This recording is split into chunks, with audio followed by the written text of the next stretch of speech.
Thank you guys for agreeing to do this for me. What I'm going to do is I'm going to present a presentation on safety, resident safety for CNA students. Okay? If you have any questions as we go through, be sure to ask me. I know this is not your can work together to prevent the fall.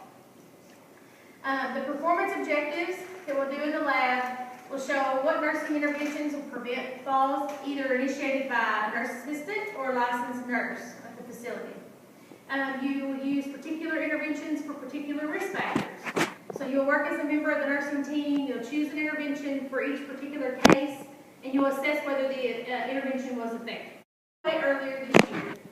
Since that time, he has been more depressed and is having more difficulty sleeping.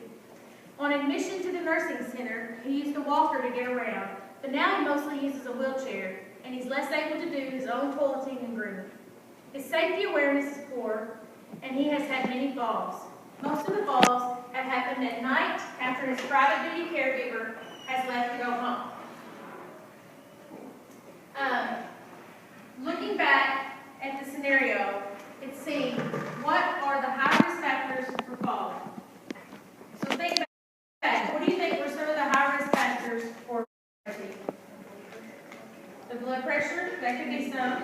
He's an elderly. He's elderly, that's correct. Dementia, that's correct. Some other things, his blood pressure makes him dizzy, so anytime you're off balance, you're at risk for falls. What other things happened to Mr. P recently that may be causing some confusion? And yes, his wife died. So he used to use a wheelchair, but now and he could do his own toileting, but now he's not able from the loss of his wife. The biggest safety challenges is preventing the falls in the beginning. 3 of every 4 nursing center residents, they fall each year. Most nursing centers have more than 100 falls per year. There are many interventions that providers can use to reduce the numbers of falls. The nursing staff must have the knowledge and skills to prevent injuries from falls. Caregivers can help keep residents safe by helping to create and maintain this safe environment. That means, first thing, being aware. You have to be aware, and that means that you're alert to the needs of your resident. You got to stay tuned in so that you're able to meet the needs for them. We need to learn to watch the residents, noticing and thinking clearly about what's going on with them. So if you see them, they're a little more confused today, or a little less dependent, or less independent, then you're knowing something's going on. Okay. Secondly, responsiveness. We need to make sure that we notice if something's wrong. It's our job to see what we can do to protect them. A response is not complete until there's been a follow-up. In other words, it's not a one-time thing. It's not a one-time thing. You need to make sure that you find the problem, assess the situation, and document what's going on with it. And you keep following up if there's any complications from it. Next would be sharing and teamwork. You want to make sure being alert and responding to your residents' needs is only possible when we work together as a team. So you have to be a team member with all the rest of the staff at the nursing facility. We should understand that the jobs of our coworkers and create teams that include workers with other jobs and skills. Always be available to assist a coworker anytime. We can respond more completely to our residents' needs together rather than by ourselves. Another one, reporting and supporting. We feel terrible when a resident falls. So we might wonder if we could have done something different or worry that we let the resident or our team down. Also, we might feel frustrated as well. Okay? So you know when a fall occurs. You chart whether it was a fall. A fall, it says, is an unintentional change in position, coming to rest on the ground or the next lower surface that does not result from being pushed down, collapsing from a certain medical condition. Different things. Collapsing means they've had something where they fainted or whatever. That's not a fall. That's a medical condition that's caused that. Or being shoved physically by someone else. That's not a fall. Risk factors for falls. A risk factor for falling is one that in clinical studies has been found to present frequently in people who fall. Research shows us there are several key risk factors for falls among nursing center residents. Many residents have more than one risk factor. The first group has to do with the person that falls. Maybe the person has poor vision, dizziness from meds, or dizziness from different conditions, a heart condition or something that they're suffering with, or if they get up too quickly. Orthostatic hypotension is what's called changing positions too quickly and their blood pressure falls down. So it causes dizziness and they could pass out. The second group has to do with the environment. Are there things blocking their path?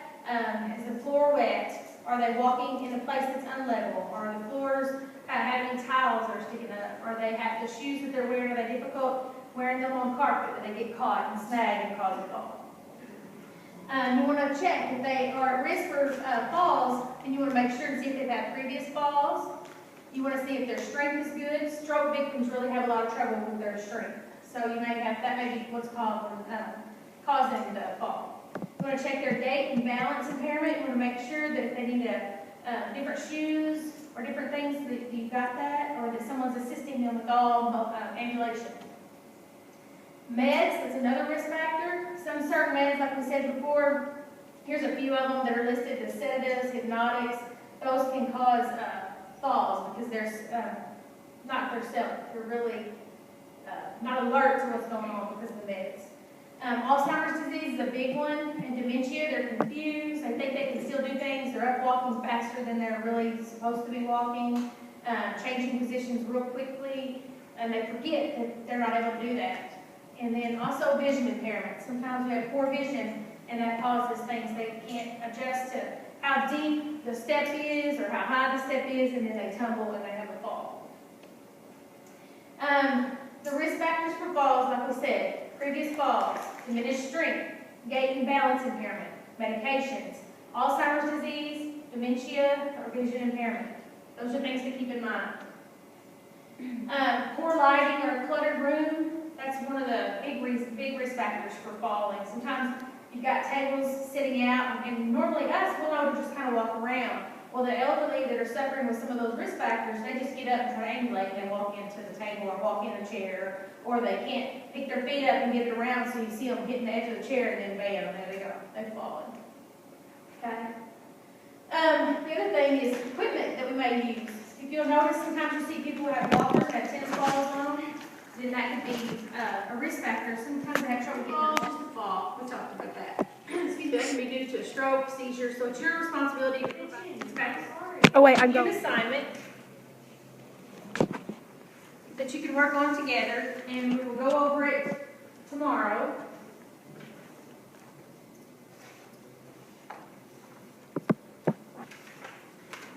And then we will have a post-test afterwards to assess what you remember. But the first thing that we're going to do today is we're going to practice based on the scenarios that you're going to have for homework.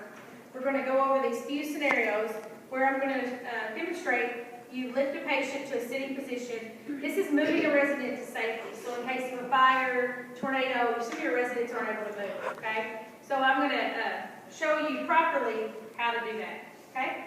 So if you will, one of you, I know we're not in the lab today, so we'll have to use our classroom. So if we will use the table here, I'll have one of you to lay on top of the table.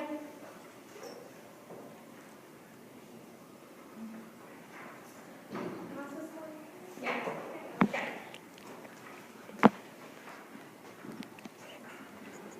Okay. So what you'll do, here's your checklist that will be used for your grading. And I will have you to lift the patient to a sitting position, legs over the side of the bed. Okay? So, demonstrate, hand under this and rotate around. Good. Now they're to a sitting position. Make sure they're not dizzy, everything's going good.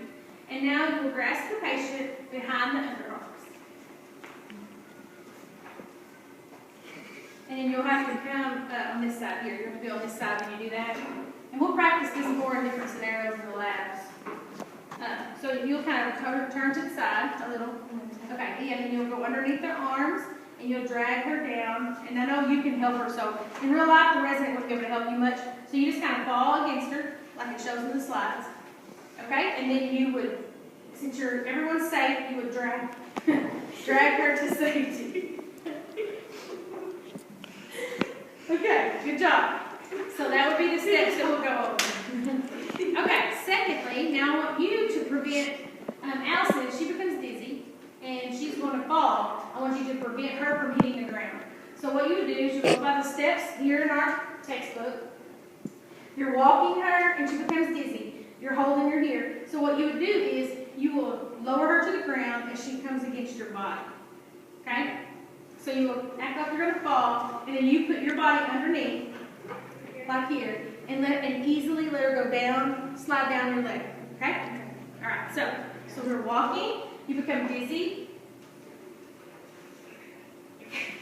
And then you would, okay, let me show you. All right, step up. Okay, so you want to prevent her from hitting the ground. So you can turn here, and we'll go this way.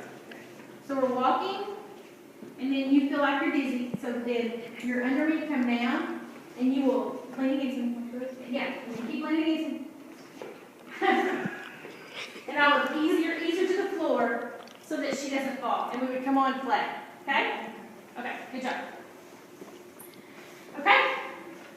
And then we have the homework assignment, and we'll review that tomorrow, and we'll take a post test to see what you guys understood.